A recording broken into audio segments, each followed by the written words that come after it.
bahwa ada informasi temuan mayat di Perumahan Citra Garden 1 Blok AC5 nomor 7 RT 05 015 Kalideres.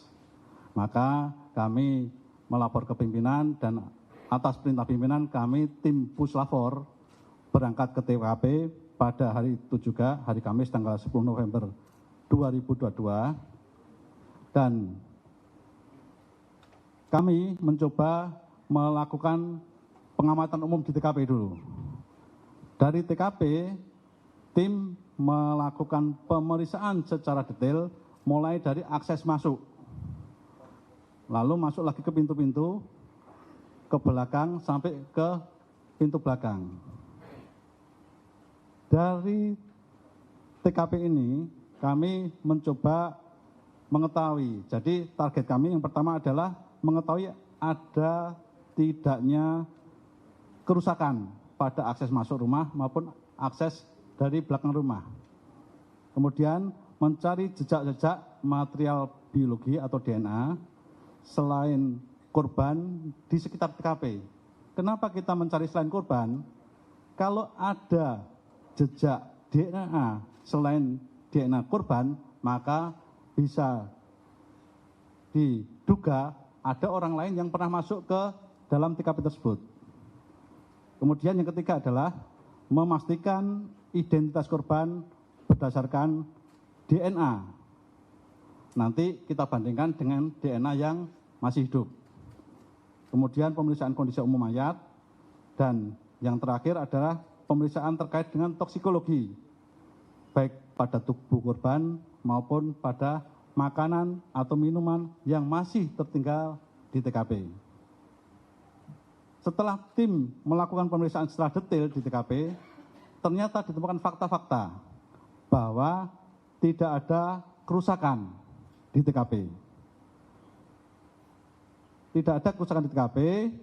Kemudian tim juga mencari ada nggak percikan-percikan darah di TKP.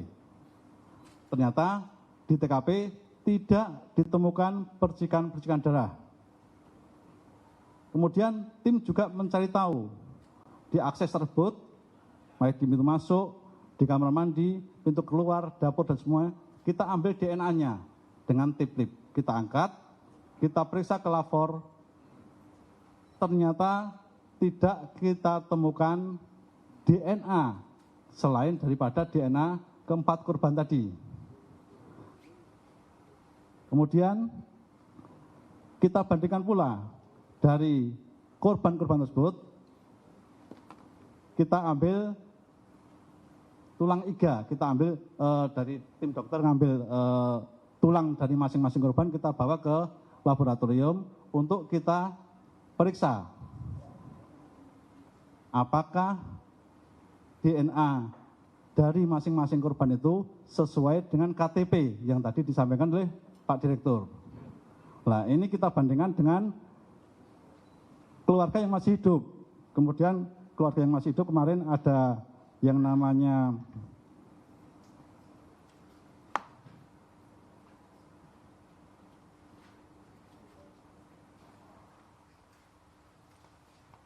jadi kita pakai metode sibling. Metode sibling itu membandingkan antara korban yang sudah meninggal dengan korban atau dengan keluarga yang masih hidup. Ternyata ada keidentikan. Jadi korban yang masih hidup namanya Saudara Irwanto Gunawan, itu masih hidup. Kita bandingkan dengan keempat korban yang ada, yaitu korban Budianto Gunawan, Margareta Gunawan, Febiana Apsari Dewi, dan Rudianto Gunawan. Keempat korban itu ternyata mempunyai sibling atau garis kekerabatan dengan Irwanto Gunawan yang masih hidup. Maka dari situ kita berani menyimpulkan itu bahwa keempat korban ini memang betul satu keluarga. Dan keluarga masih ada kaitan dengan Irwanto Gunawan yang masih hidup. Kemudian dari sisi toksikologi, kita koordinasi dengan rekan-rekan dari rumah sakit, dari dokter forensik, untuk memeriksa organ tubuh. organ tubuh daripada korban-korban yang sudah meninggal. Dari pemeriksaan organ-organ tubuh tersebut, baik itu dari ayah yaitu Rudianto Gunawan, ibu Reni Margarita, anak Dian Febiana, dan paman Budianto Gunawan, kita tidak menemukan adanya bahan beracun dan berbahaya seperti pestisida, arsen, sianid, dan sebagainya. Jadi dari sisi forensik, laboratorium forensik tidak menemukan adanya bahan beracun dan berbahaya dari tubuh korban. Tetapi di sini kita menemukan dari organ hepar milik Ibu Reni Margarita, kita temukan adanya tamoxifen, yaitu obat kanker payudara. Nah, nanti mungkin dari sisi medis akan dijelaskan. Dan ini kebetulan di TKP juga kita temukan cairan bening. Cairan bening yang kita periksa di labor, ternyata cairan bening tersebut juga terdeteksi mengandung tamoxifen. Maka dari situ kita dari sisi forensik menyimpulkan bahwa hasil TKP tidak ditemukan ada kerusakan baik akses keluar maupun masuk dari rumah tersebut. Berarti tidak ada orang dari luar yang masuk atau orang dari dalam yang keluar. Kemudian yang kedua, hasil pemeriksaan laboratorium DNA menunjukkan tidak ditemukan adanya DNA selain 4 korban yang ada di TKP tersebut. Nah, ini klop dengan hasil dari kerusakan TKP. Yang ketiga, hasil pemeriksaan TKP, hasil pemeriksaan lab DNA menunjukkan benar bahwa keempat korban tersebut adalah satu keluarga, yaitu antara ayah Rudianto Gunawan dengan ibu Reni Margarita, anak Dian Febianto, dan paman Budianto Gunawan. Nah, ini setelah kita bandingkan dengan tadi keluarganya yang masih hidup dengan metode sibling. Metode sibling itu adalah metode pemeriksaan DNA dari sisi kekerabatan. Kemudian yang kesimpulan keempat adalah hasil pemeriksaan lab toksikologi terhadap seluruh organ milik para korban, tidak kita temukan adanya pestisida, arsen, sianid, dan bahan kimia dan obat-obatan yang berbahaya lainnya. Dan yang kelima, hasil pemeriksaan dari lab toksikologi terhadap organ hepar dari Ibu Reni Margarita tadi, kita temukan adanya kandungan tamoxifen, yaitu obat kanker payudara. Nanti bisa ditanyakan lebih lanjut kepada dokter tamoxifen itu untuk apa dan pengaruhnya terhadap pasien seperti apa. Dan yang terakhir, bahwa kita juga temukan adanya cairan berwarna bening di TKP. Setelah kita periksa ternyata juga positif terkandung tamoxifen. Artinya klop bahwa di TKP memang ada tamoxifen dalam bentuk cairan, dan korban Reni Margarita juga di hatinya terdeteksi adanya tamoxifen. Tapi sekali lagi bahwa tamoxifen adalah bukan racun, itu adalah obat. Mungkin itu yang bisa kami sampaikan dari temuan-temuan olah TKP maupun pemeriksaan laboratorium di laboratorium forensik. Maka waktu kami kembalikan kepada Pak Direskrim Umum. Terima kasih. Baik, rekan-rekan sekalian, dari penjelasan Puslapor Polri, secara singkatnya bisa kami tekankan sekali lagi bahwa hasil olah TKP yang dibantu oleh laboratorium forensik tidak ditemukan jejak-jejak ataupun DNA di luar daripada 4 jenazah yang ada di rumah tersebut. Kemudian juga hasil pemeriksaan tim Polda Metro Jaya bersama Puslapor bahwa kunci-kunci setelah kita teliti bahwa rumah tersebut terkunci dari dalam, termasuk di ruangan depan yang berisi jenazah Nyonya Reni dan Dian, itu juga terkunci dari dalam. Ya. Jadi kesimpulannya bahwa tidak ada pihak luar yang masuk ke dalam rumah tersebut. Dan rekan-rekan bisa melihat adanya kerjasama keeditikan nanti antara kedokteran forensik dan laboratorium forensik. Oleh karenanya untuk lebih jelasnya kami persilahkan dari tim kedokteran forensik untuk menjelaskan. Kami persilahkan Dr. Ade dari RSCM UI. Terima kasih. Assalamualaikum warahmatullahi wabarakatuh. Selamat sore rekan-rekan sekalian. Jadi kami dari Kedokteran Forensik dan Medical Legal, saya Adi Firmansyah dari RSCM FKUI serta teman-teman sejawat Kedokteran Forensik dan Medical Legal dari Rumah Sakit Polri Bayangkara tingkat 1 Raden Said Sukanto. Kami bekerja sama untuk melakukan pemeriksaan secara menyeluruh dan pendalaman berulang-ulang untuk memastikan bahwa apa yang kita temukan benar-benar ilmiah dan akurat. Karena kita lihat di sini bahwa pemeriksaan terhadap jenazah itu tidak saja bisa sendiri. Tentunya terus membutuhkan data, informasi, fakta, temuan yang ada di TKP atau tempat kejadian perkara sehingga kita bisa menjelaskan, merangkan secara ilmiah kenapa sebuah jenazah yang kita temukan tersebut dari keempat ini memiliki gambaran tingkat pembusukan yang berbeda-beda. Serta kita juga tentu mendapatkan informasi-informasi dari keterangan saksi-saksi bahwa kapan mulainya adanya tanda-tanda yang bisa mengarah kepada kematian sehingga bisa menjelaskan timeline atau waktu kapan terjadinya kematian tersebut. Ini kita lakukan pemeriksaan secara mendalam, secara interkolaborasi dengan kedokteran forensik dengan menggunakan pemeriksaan penunjang juga.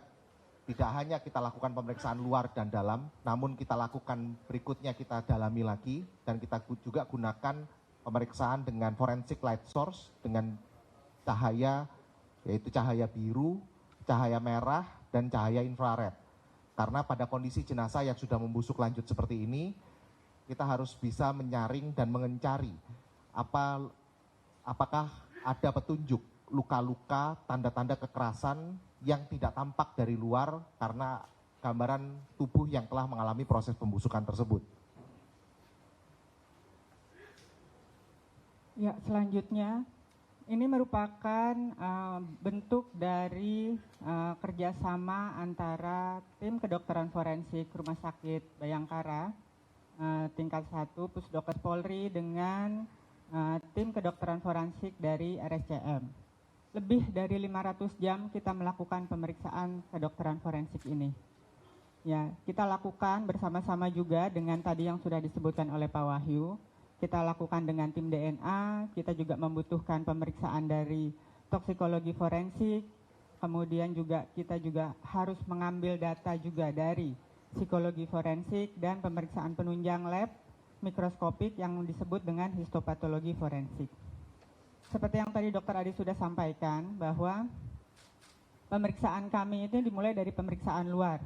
Kemudian kita lanjutkan dengan pemeriksaan dalam atau yang biasa kita kenal dengan otopsi, yang kita menerima surat permintaan dari atau SPV dari Polsek Kalideres. Kami juga melakukan olah TKP aspek medis ke kediaman dan kami juga menerima arahan dari Bapak Kapolda Metro Jaya untuk melakukan interkolaborasi profesi dan terus melakukan pendalaman-pendalaman atas temuan-temuan yang sudah kami temukan maupun yang sudah ditemukan oleh tim forensik RSCM. Yang terakhir, kami juga melakukan rujukan terhadap lab, terutama histopatologi forensik kepada RSCM, supaya kami bisa melakukan analisa dan pendalaman sehingga kita berakhir dengan membuat kesimpulan tentang sebab matinya orang ini. Apa sih yang terjadi pada tubuh manusia apabila dia sudah meninggal? Kemudian bagaimana sampai terjadinya proses pembusukan pada tubuh manusia?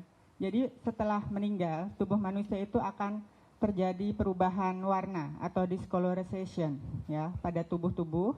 Kemudian terjadi juga kekakuan pada otot. Kemudian ada bloating pada tubuh jenazah akan mengembang gitu karena gas pembusukan. Kemudian juga ada cairan-cairan yang keluar dari lubang-lubang tubuh yang alami maupun luka-luka yang ada pada tubuh korban. Mikroorganisme dan belatung juga akan timbul pada jenazah yang sudah membusuk dan itu akan menimbulkan bau yang tidak sedap ya yang dikenal di sini dengan fase pembusukan aktif yang kemudian berlanjut dengan pembusukan yang lanjut. Akhirnya tubuh jenazah akan berakhir dengan hilangnya jaringan lunak. Jaringan lemak, jaringan otot itu akan menghilang, tersisa dengan jaringan kulit yang mengering dan jaringan tulang ya sehingga disebut dengan fase skeletonisasi.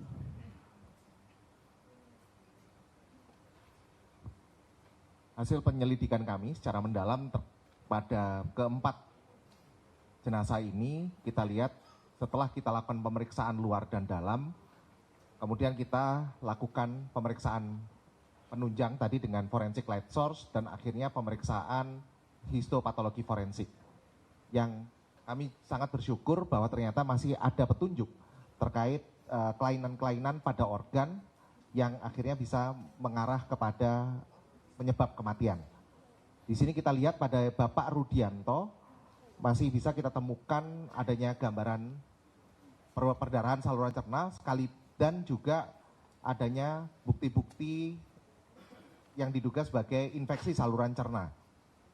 Lalu pada Ibu Reni yang berusia 56 tahun juga kita karena adanya ditemukan tamoxifen, maka kita juga mencari efek serius dari tamoxifen itu yang terkait yang dapat mengakibatkan pengentalan darah yang dapat terjadi secara sistemik, namun kita tidak temukan adanya gambaran-gambaran efek serius tersebut baik di organ-organ seperti di jantung maupun di usus.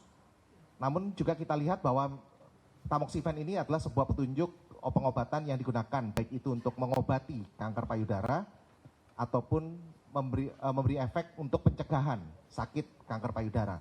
Maka kita periksa bagian payudara, jaringan payudaranya dan kita temukan adanya kelainan-kelainan susunan jaringan di payudara yang juga dapat mengarah pada kondisi keganasan ataupun benjolan-benjolan yang juga dapat berakibat fatal.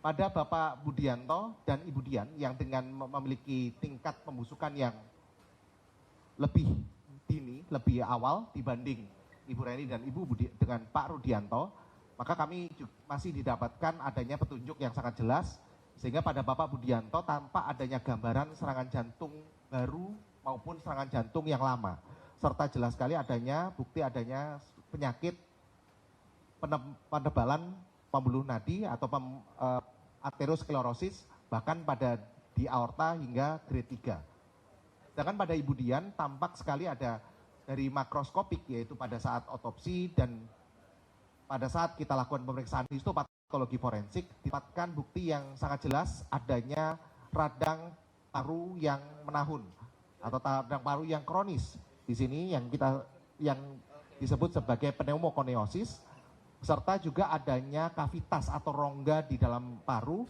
yang juga dapat terjadi merupakan gambaran penyakit yang menahun yang biasanya kalau pada orang Indonesia kavitas-kavitas itu dapat terbentuk akibat penyakit-penyakit seperti misalnya TBC paru. Kalau kita lihat kemarin adanya pada Bapak Budianto dan Ibu Dian kita temukan adanya feses. Feses pun kemudian kita analisa. Di sini kalau saya dapat jelaskan bahwa ketika orang itu makan dan ketika berada di dalam rongga mulut selama 1-2 menit, kemudian makanan itu akan masuk ke lambung dan akan selesai atau keluar dari lambung setelah 6-8 jam. Masuk ke usus halus, jadi dalam kurun waktu 3-5 jam pasca kemakan, itu akan ketemu makan ada di usus halus untuk diserap. Dan kemudian dia akan masuk ke dalam usus besar dalam kurun waktu 5 hingga 10 jam, dan akhirnya sisanya akan dibuang. Dalam normalnya manusia itu akan buang air besar dalam kurun waktu 1-3 hari. Jadi kalau misalnya dan pada jenazah ini kita temukan feses yang atau sisa makanan yang belum terbuang. Artinya paling lama 3 hari dari sejak makan terakhir, maka yang bersangkutan meninggal dunia. Dari hasil analisa feses yang kita periksakan di laboratorium di Rumah Sakit Bayangkara, kita temukan bahwa feses tersebut mengandung karbohidrat dan serat, yang berarti komposisi makanan yang masuk ke dalam tubuh almarhum adalah dapat bersumber dari sumber-sumber makanan seperti nasi, karena nasi adalah makanan pokok orang Indonesia, atau bisa juga dari roti, gandum, dan juga sayur-sayuran. Maka di sini setelah itu semua terjadi, maka kita bisa nyatakan bahwa yang bersangkutan atau almarhum Budianto dan almarhum Dian telah makan setidaknya 3 hari sebelum yang bersangkutan meninggal dunia. Akhirnya dari beberapa temuan medis yang kita temukan, kemudian digabungkan dari hasil laboratorium forensik di Puslapfor, kita mengambil kesimpulan ilmiah bahwa urutan kematian dari 4 jenazah ini adalah yang paling awal adalah Bapak Rudianto, kemudian dilanjutkan dengan Ibu Reni, dan kemudian Bapak Budianto, dan terakhir adalah Mbak Dian. Dengan jelas dan yakin kami dapat menyatakan bahwa sebab kematian dari Bapak Rudianto dan Reni merupakan penyakit pada saluran cerna, dan untuk Ibu Reni adalah kelainan pada payudara. Sedangkan sebab kematian yang pasti dari Pak Budianto adalah serangan jantung yang baru atau akut. Untuk sebab kematian dari Ibu Dian merupakan gangguan pernafasan yang disertai dengan penyakit pernafasan yang kronis. Pada keempat jenazah secara yakin kami tidak menemukan tanda-tanda kekerasan maupun luka-luka pada keempatnya. Dan ditemukannya analisa feses, yaitu ditemukannya karbohidrat dan serat pada analisa feses pada Bapak Budianto dan Mbak Dian, itu sudah menyingkirkan asumsi bahwa mereka berdua meninggal karena kelaparan. Demikian dari kami, Bapak. Terima kasih.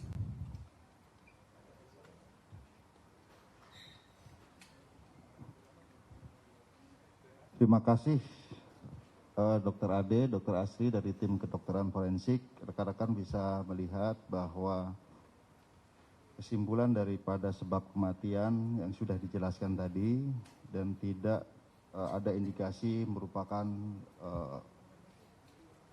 adanya tanda-tanda kekerasan merupakan dan akibat dari suatu kejahatan terhadap kematian daripada 4 jenazah ini. Kemudian rekan-rekan sekalian, sebagaimana yang kami sampaikan tadi, bahwa metode selain induktif dari ahli-ahli yang sudah menjelaskan tadi, kita juga melaksanakan penyelidikan secara deduktif baik konvensional yang dilakukan oleh penyidik Polri melalui metode eliciting, kemudian klarifikasi maupun pemeriksaan ahli, legal opini. Kita juga menggandeng psikologi forensik yang melaksanakan penelitian secara mendalam, yang masuk bagian metode penyelidikan deduktif, tapi lebih mendalami latar belakang ataupun metode retrospektif ataupun otopsi psikologi. Dan ternyata hasil penelitian daripada tim psikologi forensik ini memiliki keidentikan dan saling melengkapi dengan metode yang lainnya. Nanti akan dijelaskan oleh Ibu Reni sebagai Ketua Asosiasi Psikologi Forensik Indonesia. Kami persilakan Ibu Reni. Baik, terima kasih. Selamat siang. Memperkenalkan, saya Reni Kusumowardani bersama dengan tim kami ada Ibu Eva, Ibu Naomi, Ibu Ika, dan Ibu Lucy, serta satu lagi Pak Nail. Mohon maaf tidak bisa hadir karena sedang sakit. Kami dari Asosiasi Psikologi Forensik Indonesia merupakan asosiasi ke-13 dari Himpunan Psikologi Indonesia yang mengkhususkan pada praktik psikologi di ranah hukum.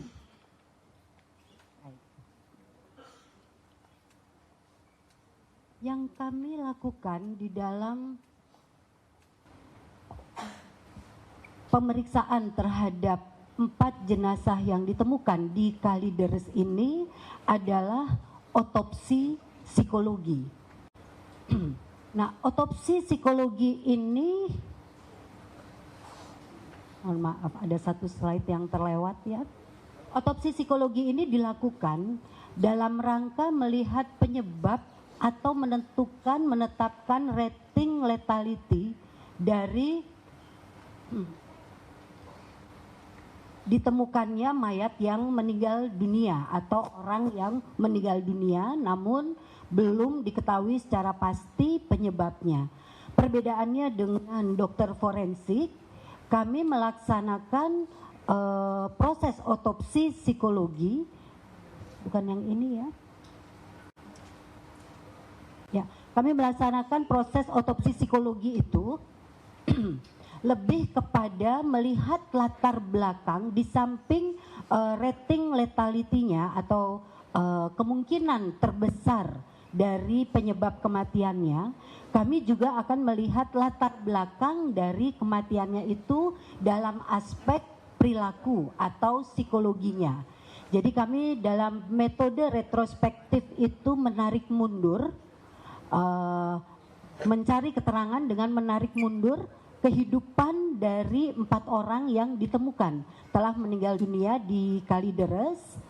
Dari situ kami mempelajari apa yang sebetulnya mereka pikirkan, apa yang mereka rasakan, dan apa yang mereka lakukan, serta bagaimana kecenderungan perilaku dan tipologi kepribadiannya untuk dapat menarik simpulan tentang rating lethality atau penyebab kematian yang terjadi pada 4 orang yang ditemukan meninggal dunia di Kalideres yang tadi sudah disampaikan terkonfirmasi satu keluarga.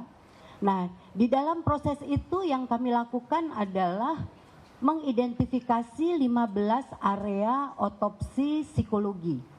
Antara lain di sini dituliskan kami mengidentifikasi informasi tentang jenazah mulai dari usia, status, pernikahan, pekerjaan, agama. Ini untuk memastikan bahwa pemilik KTP yang ditemukan adalah orang yang sama. Dan beberapa area perilaku yang kemudian kami juga menyimpulkan menjadi sebuah rating lethality. Berdasarkan otopsi psikologis, ditemukan adanya petunjuk mengenai rating lethality tadi atau cara kematian dari Rudy, Reni, Budi, dan Dian yang mengarah pada cara yang sama, yaitu kematian dengan cara yang wajar. Tidak mengarah pada cara yang lain, yaitu kecelakaan, bunuh diri, atau pembunuhan. Tapi memang ditemukan adanya situasi psikologis dalam kematian mereka yang masing-masing teridentifikasi berbeda. Di dalam temuan otopsi psikologi ini memang kami menariknya dari pola-pola identifikasi profil psikologi serta kepribadian dari masing-masing orang yang meninggal dunia, Bapak Rudianto, Ibu Reni, dan Bapak Budianto serta Ibu Dian. Nah, di sini kenapa kok harus kepribadiannya? Karena perilaku seseorang itu dipengaruhi oleh karakteristik kepribadian. Dan kepribadian ini berkembang sejak masa kelahiran hingga ia dewasa. Nah, disinilah kemudian kami perlu untuk telusur retrospektif, mundur ke belakang dalam kehidupan mereka, sekaligus untuk mengidentifikasi apakah ada kerentanan psikososial yang dimiliki oleh masing-masing dari 4 orang ini dalam perilakunya sehingga mereka ditemukan meninggal dunia. Berdasarkan data yang didapat dalam proses otopsi psikologi, kami mendapatkan keterangan langsung dari informan orang-orang yang signifikan mengenal ke-4 orang itu, dari barang bukti yang ditemukan di TKP, serta melihat langsung ke TKP untuk mempelajari bagaimana perilaku yang tampak pada TKP, juga mengenai kondisi mayat yang dalam hal ini foto-foto pada saat mayat tersebut pertama kali ditemukan. Dari keterangan informan Barbuk, TKP dan kondisi mayat tersebut dapat ditarik satu simpulan yang ternyata sama dengan yang dihasilkan oleh dokter forensik. Pertama yang meninggal adalah Bapak Rudianto, kemudian urutan berikutnya Ibu Reni, lalu Bapak Budianto dan Ibu Dian. Profil psikologis yang kami dapatkan, Bapak Rudianto yang meninggal pertama ini memiliki ciri kepribadian yang sangat khas dan merujuk pada karakteristik kepribadian tertentu yang di sini ditampilkan sebagai orang yang baik, orang yang penurut, pendiam, tidak banyak bicara, namun yang bersangkutan ini cenderung membatasi diri sehingga interaksi dengan orang lain terbatas. Yang bersangkutan, Bapak Rudianto ini tidak suka bergaul dan akibatnya tidak memiliki banyak teman. Di dalam interaksinya di keluarga itu cenderung menghindari konflik. Namun secara umum memiliki karakteristik suka bekerja, rajin bekerja dan bertanggung jawab. Dari data yang ada dapat terkonfirmasi taraf intelektual dan kapasitas kognitifnya rata-rata ke atas.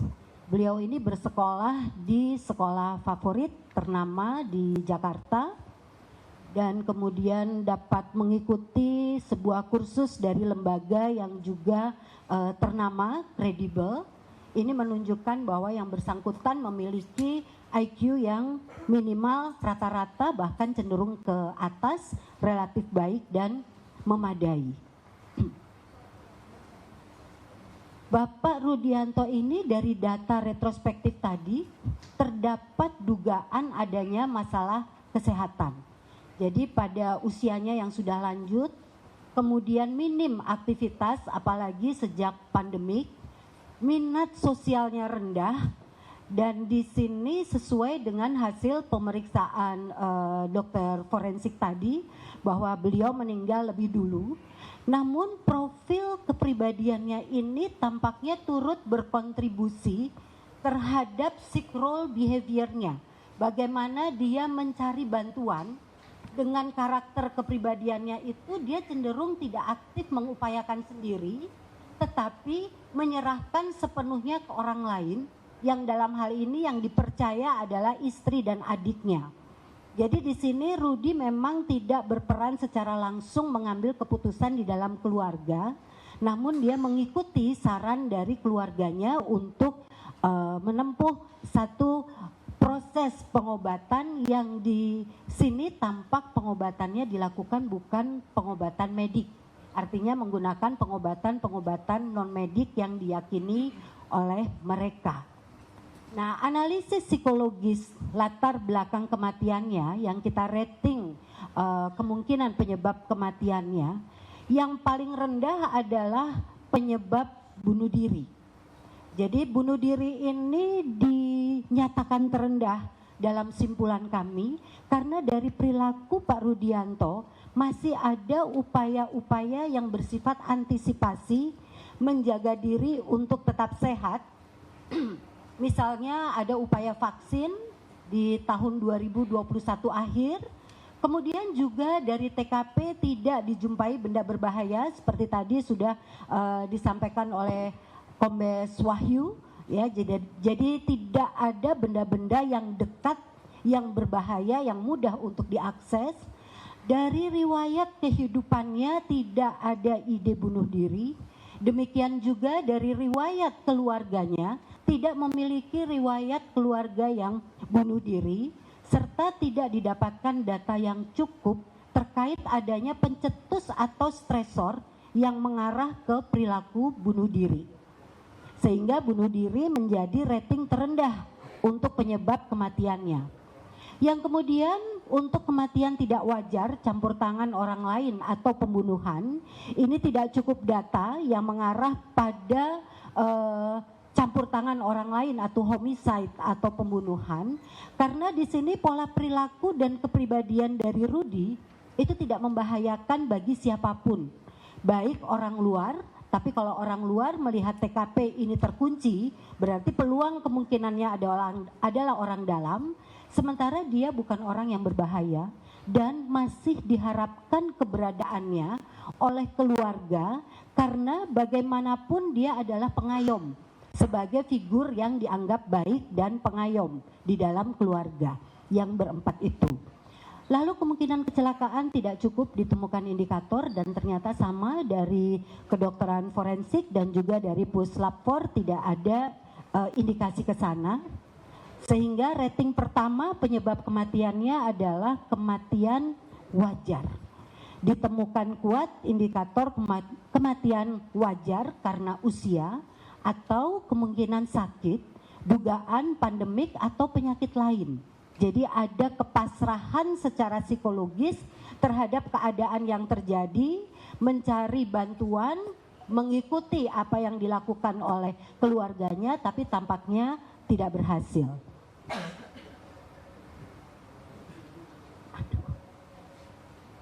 Pasca kematian Rudy tidak dimakamkan. Mungkin banyak yang bertanya, kenapa kok Rudy tidak dimakamkan? Setelah meninggal dunia, Rudy ini tidak dimakamkan karena yang pertama situasi keuangan sudah menipis. Ini tampak dari barang bukti, buku tabungan dan catatan keluar masuknya dana. Pada bulan Januari itu sudah sangat menipis. Dan tentunya untuk berbagai upaya yang dilakukan termasuk untuk pengobatan ya, dalam rangka mencari hal-hal yang lebih baik untuk kehidupan 4 keluarga ini.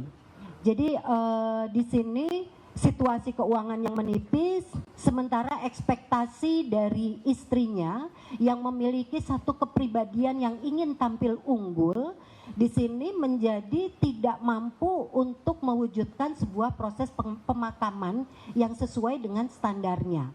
Jadi suaminya ini kebetulan karena ada keterbatasan dana tidak sesuai dengan ekspektasi dari istrinya. Situasi keluarga juga sudah tidak lagi memiliki penghasilan tetap, jadi mengandalkan tabungan yang sudah menipis. Lalu sudah ada perilaku mengalienasi atau mengasingkan diri mereka sejak lama, sekitar 20 tahunan, sehingga komunikasi dengan kerabat juga sudah terputus. Ini mengakibatkan mereka sungkan dan enggan untuk meminta pertolongan atau dukungan. Karena hal seperti itulah maka Rudy atau Bapak Rudy ini tidak dimakamkan. Sementara yang meninggal kedua adalah Ibu Reni. Ibu Reni ini memiliki ciri kepribadian dengan karakteristik yang unggul, ingin tampil dengan citra yang baik, ingin dinilai baik, kuat, unggul dan lebih dari yang lain, dengan motivasi yang tinggi, termasuk dominan, tidak mau terlihat lemah.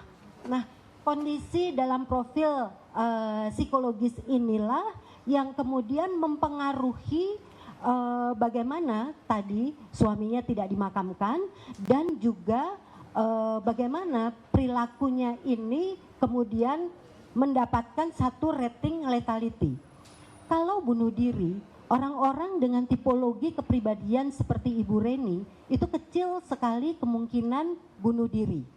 Di samping itu juga masih terlihat ada upaya antisipasi menjaga sehat. Sama seperti pada kondisi Rudy ya, TKP menunjukkan kemungkinan kecil tidak dijumpai benda berbahaya, tidak ada ide bunuh diri, tidak ada riwayat bunuh diri, dan di sini memang tidak cukup terkait adanya pencetus atau stresor yang mampu untuk seorang dengan kepribadian seperti Ibu Reni ini melakukan bunuh diri. Kemudian mengenai kematian yang tidak wajar atau dibunuh, ini tadi sudah disampaikan dengan alasan yang sama, ini menjadi rating yang ketiga. Sedangkan kecelakaan menjadi rating yang kedua. Tadinya kami menduga mungkin jatuh atau apa, tetapi ternyata data menurut polisi dari hasil pemeriksaan dokter forensik tidak ditemukan luka-luka atau cedera. Nah, rating pertama pada akhirnya diputuskan oleh kami berdasarkan analisis retrospektif analisis TKP dan analisis ditemukannya mayat adalah natural atau cara kematian wajar. Tidak ditemukan secara kuat indikator kematian yang disebabkan oleh kematian lainnya. Analisis kerentanan psikososial pada Reni tadi sudah disampaikan, ini agak terbalik. Saya akan next saja. Pasca kematian, Ibu Reni ini tidak dimakamkan. Tentunya ini juga menjadi pertanyaan. Lalu kami mendapatkan ada situasi deny pada anaknya, Mbak Dian, dalam bentuk pathological grieving, di mana dia itu membangun satu keyakinan seolah-olah ibunya masih hidup. Oleh karena itu jenazah Reni ini diperlakukan seperti layaknya orang yang masih hidup. Dirawat, dibersihkan, ini tampak seperti di TKP alasnya itu masih sangat bersih dan hasil otopsi juga menunjukkan bahwa dia tampak seperti dirawat dan posisinya pun seperti tidur. Namun karena kondisi keuangan juga menipis, dibutuhkan untuk hidup bagi yang tersisa di sini adalah Budi dan Dian yang masih hidup, maka keberadaan mayat Rudi yang juga sudah meninggal sebelumnya, ini membuat Budi dan Dian sulit untuk kemudian bisa terbuka menghubungi dan meminta bantuan pada keluarga. Akhirnya jenazah Ibu Reni ini pun tidak dimakamkan. Dari Bapak Budianto Gunawan yang meninggal ketiga. Bapak Budianto ini memiliki ciri kepribadian yang juga unik, terpenuhi beberapa karakteristik mengarah pada jenis kepribadian tertentu yang kurang lebih itu digambarkan sering merasa iri hati, keras kepala, tingkah laku dan berpikirnya kadang tidak lazim, menyukai hal-hal yang bersifat klinik, perdukunan dan memiliki guru spiritual. Hal ini sudah sejak SMA dia lakukan dan taraf kecerdasannya memang hanya biasa saja, rata-rata tidak seperti kakaknya. Namun yang bersangkutan memang cukup memiliki peran membantu kehidupan rumah tangga di mana mereka berempat itu tinggal. Analisis kerentanan psikososial dari Bapak Budianto. Profil psikologis Bapak Budianto ini memang ciri kepribadiannya khas. Dia memiliki strategi coping dengan mencari alternatif-alternatif bukan pengobatan secara medik. Begitu juga dia meyakini sesuatu yang bisa dilakukan untuk memperbaiki kehidupannya, termasuk dalam hal finansial. Nah, hal ini kemudian dijadikan sebuah harapan untuk memperbaiki kesehatan dan kehidupan keluarganya dengan cara yang diyakininya. Namun kenyataannya harapannya tidak juga kunjung datang, sehingga ada pergeseran dari situasi berharap, hope, yang kemudian ke hopeless. Nah, karena situasi berlanjut, sumber keuangan sudah habis, upaya menjual aset juga sudah tidak ada lagi, ini membuat keadaan psikologisnya makin tidak berdaya. Keadaan ketidakberdayaan inilah yang kemudian diperkirakan berpotensi, beresiko dapat memicu bukan hanya stres psikologis, tetapi beresiko memperburuk kondisi fisiknya juga, fisik dan kesehatannya. Dari situ hasil otopsi psikologis tentang rating kematian, ini yang keempat adalah bunuh diri, yang ketiga kematian yang tidak wajar, yang kedua kecelakaan, dan penyebab utama dari analisis psikologis melalui perilaku dan pola kepribadiannya adalah kematian cara wajar. Jadi di sini ditemukan kuat indikator kematian wajar karena usia atau mungkin sakit terkait situasi pandemik atau mungkin penyakit lainnya. Dan tadi relevan sesuai dengan hasil pemeriksaan dokter forensik. Intinya Bapak Budianto ini meninggal dalam situasi ketidakberdayaan, keyakinan yang tidak lazim namun hasil tidak seperti yang diharapkan, serta tidak ada sumber daya finansial dan sosial yang memungkinkan untuk diakses. Nah, kemudian yang terakhir meninggal adalah Ibu Dian Febiana Apsari Dewi. Di sini memiliki karakteristik yang khas bersesuaian dengan kriteria kepribadian tertentu yang sangat kuat, dengan tampilan perilaku yang kerap menekan atau merepress emosi negatif yang muncul. Jadi dia ini sulit mengambil keputusan dan memiliki ketergantungan yang tinggi terutama terhadap ibunya. Ibu Dian ini bukan seorang yang mampu mengambil keputusan dengan cepat. Ini dipengaruhi oleh pola asuh yang membuatnya memiliki ketergantungan luar biasa terhadap orang-orang di sekitarnya. Ini yang kemudian membuatnya kurang mampu mencari solusi di dalam situasi ketidakberdayaan. Jadi 3 orang anggota keluarga yang dicintai sudah tidak ada, pada waktu itu meninggal terlebih dahulu, yang akhirnya membuat dia merasa tidak berdaya, namun masih tampak keinginan untuk hidup. Gitu. Dari data keluarga memang tampaknya ada masalah kesehatan fisik dan psikologis. Di samping itu berada di dalam satu rumah dengan jenazah orang tua dan pamannya. Situasi ini melampaui kesanggupan Mbak Dian atau Bu Dian untuk berespon secara adaptif. Ibu Dian tidak memiliki sumber daya yang memadai, baik dalam diri sendiri maupun dukungan sosial dari luar untuk menghadapi situasi kehilangan yang sangat intens. Nah, dari sini tapi masih kelihatan bahwa dia berusaha untuk melakukan perawatan. Artinya ada pembelian makanan dari bon-bon nota-nota belanjanya yang masih dia lakukan, dan tadi juga dinyatakan ada feses ya masih tersisa. Di samping itu juga rumah itu masih dibersihkan dengan baik, dan terlihat cara tidur dia itu berupaya untuk dapat posisi yang nyaman di dekat ibunya. Kondisi ini menunjukkan bahwa dia bukan ingin mati seperti bunuh diri, juga bukan karena ada pihak lain, juga bukan karena kecelakaan, tetapi karena kematian yang wajar.